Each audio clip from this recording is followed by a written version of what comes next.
மாநிலங்களவை தேர்தல் குறித்து அதிமுக பேசாததால் பாமக அதிருப்தி. சட்டப்பேரவை தேர்தல் கூட்டணிக்கு பாமகவை இழுக்க தாவேக முயற்சி.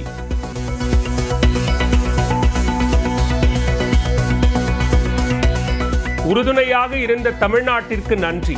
தக் லைஃப் பட விழாவில் கமல்ஹாசன் பேச்சு. எனக்கு உறுதுணையாக இருந்த தமிழ்நாட்டிற்கே நன்றி சொல்ல வேண்டும்.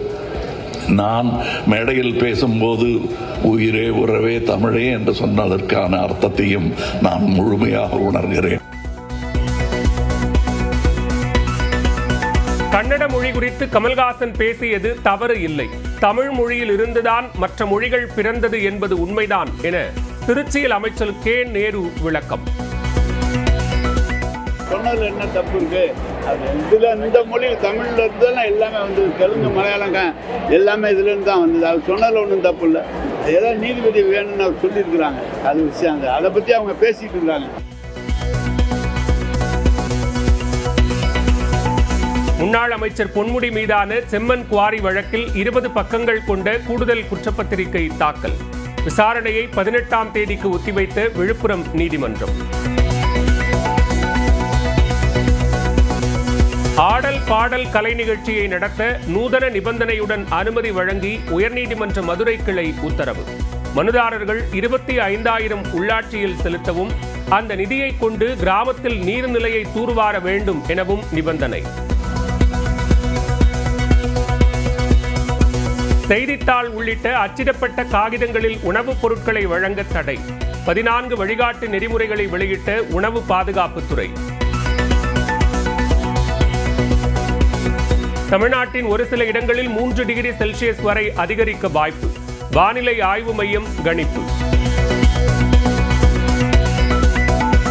காஞ்சிபுரம் மாவட்டம் இருங்காட்டுக்கோட்டையில் 300 கோடி ரூபாய் மதிப்பில் ரோபோட்டிக் இயந்திர பாகங்கள் உற்பத்தி ஆலை காணொலி காட்சி வாயிலாக திறந்து வைத்தார் முதலமைச்சர் மு. க. ஸ்டாலின்.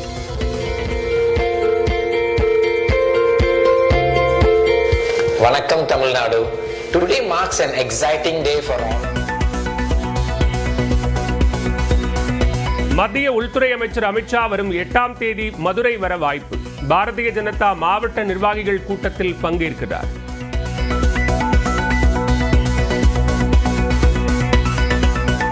ஓய்வுக்கு பின் ஒருபோதும் அரசு பதவி ஏற்க மாட்டேன் என உச்சநீதிமன்ற தலைமை நீதிபதி PR கவாய் திட்டவட்டம்.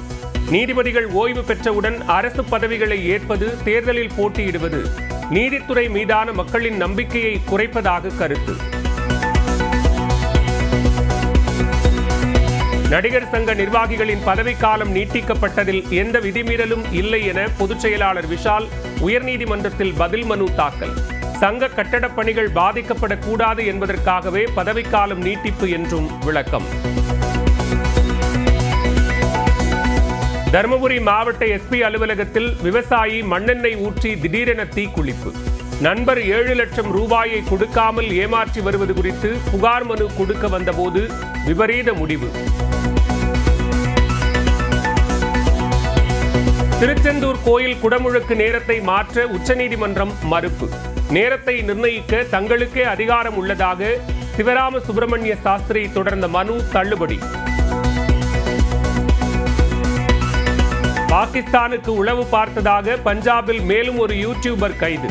பாகிஸ்தான் தூதரக அதிகாரியுடன் தொடர்பில் இருந்ததாக போலீஸ் தகவல். கோதுமை, சோளம் உள்ளிட்ட பயிர்கள் மூலம் மனிதர்களுக்கு நோய்களை பரப்பும் அபாயகரமான பூஞ்சை அமெரிக்காவிற்கு கடத்தல். சீன ஆய்வாளர்கள் 2 பேர் கைது. IPL கோப்பையுடன் விராட் கோலி மற்றும் RCB வீரர்கள் பெங்களூரு வருகை.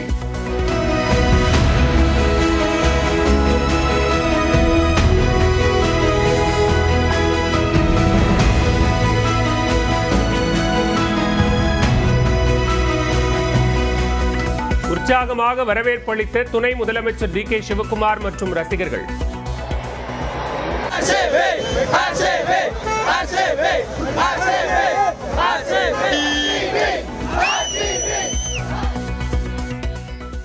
அதிமுக மீது அதிருப்தியில் இருக்கும் பாமகவுடன் தாவேக கூட்டணி பேச்சுவார்த்தை நடத்தி வருவதாக தகவல் வெளியாகியுள்ளது.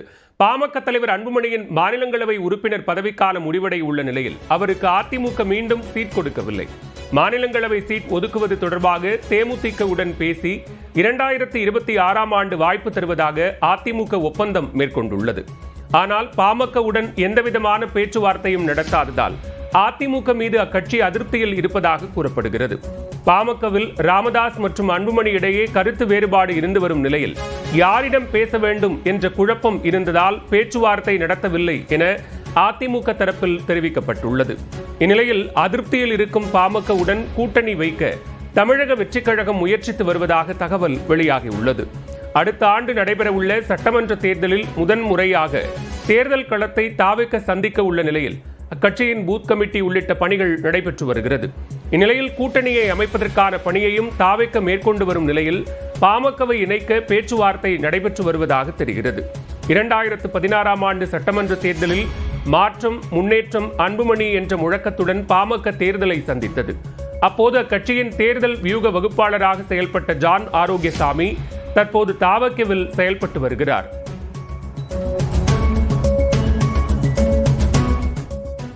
தொடர்ந்து எக்ஸ்பிரஸ் 8 செய்தி தொகுப்புகளை பார்க்கலாம். தொடர் முகூர்த்த தினங்கள் காரணமாக திண்டுக்கல்லில் 1 கிலோ 300 ரூபாயாக இருந்த மல்லிகைப்பூ விலை 1000 ரூபாயாக உயர்ந்துள்ளது. விசேஷ நாட்கள் ஏதும் இல்லாததால் கடந்த 2 நாட்களாக வீழ்ச்சியில் இருந்த பூக்களின் விலை தற்போது உயரத் தொடங்கியுள்ளது. 300 ரூபாய்க்கு விற்பனையான 1 கிலோ கனகாம்பரம் 500 ரூபாய்க்கும், 200 ரூபாய்க்கு விற்பனையான ஜாதிப்பூ 400 ரூபாய்க்கும் விற்பனை செய்யப்பட்டது. மேலும் 10 ரூபாய்க்கு விற்பனையான 1 கிலோ சம்பங்கிப்பூ 100 ரூபாய், செவந்திப்பூ 50 ரூபாய்க்கும், 20 ரூபாய்க்கு விற்பனையான கோழிக்கொண்டை 1 கிலோ 70 ரூபாய் வரையிலும் விற்பனை செய்யப்பட்டது. புதுக்கோட்டை மாவட்டம் கடுக்காக்காடு ஊராட்சி ஒன்றிய பள்ளியில் அடிப்படை வசதிகளை செய்து தரக்கோரி மாணவர்களுடன் பெற்றோரும் சாலை மறியலில் ஈடுபட்டனர். தொடக்கப் பள்ளியில் 100க்கும் மேற்பட்ட மாணவர்கள் படித்து வரும் நிலையில் 2 ஆசிரியர்கள் மட்டுமே பணியாற்றி வருவதாக கூறப்படுகிறது. மேலும் கழிப்பறை, சுற்றுச்சுவர், சாலை என எந்த வசதியும் இல்லாததால் மாணவர்கள் அவதிக்குள்ளாகி வருவதாகவும், இதுகுறித்து பலமுறை மனு அளித்தும் அதிகாரிகள் நடவடிக்கை எதுவும் எடுக்கவில்லை என்றும் கூறப்படுகிறது. இதனை கண்டித்து வெட்டன் விடுதி, நெடுவாசல் சாலையில் மக்கள் மறியலில் ஈடுபட்டதால் 1 மணி நேரம் போக்குவரத்து பாதிக்கப்பட்டது. ராணிப்பேட்டை மாவட்டம் அரக்கோணம் அருகே புலுக்காத்தம்மன் கோவிலின் பூட்டை உடைத்து மர்ம நபர்கள் கைவரிசை காட்டியுள்ளனர். ஏற்கனவே 3 முறை இந்த கோவிலில் திருட்டு நடைபெற்ற நிலையில் மீண்டும் திருட்டு அரங்கேறியுள்ளது. இதுகுறித்து அரக்கோணம் கிராமிய காவல்துறையினர் விசாரணை மேற்கொண்டு வருகின்றனர். ஜூன் 12ஆம் தேதி மேட்டூர் அணை திறக்கப்படவிருக்கும் நிலையில் தஞ்சாவூர் மாவட்டத்தில் விதை நெல் விலை உயர்ந்திருப்பதாக விவசாயிகள் வேதனை தெரிவித்துள்ளனர். கடந்த ஏப்ரல் மாதம் தனியார் உரக்கடைகளில் 1 கிலோ 1200 ரூபாய்க்கு விற்கப்பட்ட விதை நெல் தற்போது 1450 ரூபாய்க்கு விற்பனை செய்யப்படுவதாக விவசாயிகள் தெரிவிக்கின்றனர். மேலும் தரமற்ற விதை நெல்லே விற்பனை செய்யப்படுவதாகவும், இதனால் மகசூல் இழப்பு ஏற்படும் என்றும் அவர்கள் கூறுகின்றனர். இதனால் தமிழ்நாடு அரசு தொடக்க வேளாண்மை கூட்டுறவு சங்கங்களில் தரமான விதை நெல்லை குறைந்த விலைக்கு விற்பனை செய்ய வேண்டும் என விவசாயிகள் கோரிக்கை விடுத்துள்ளனர்.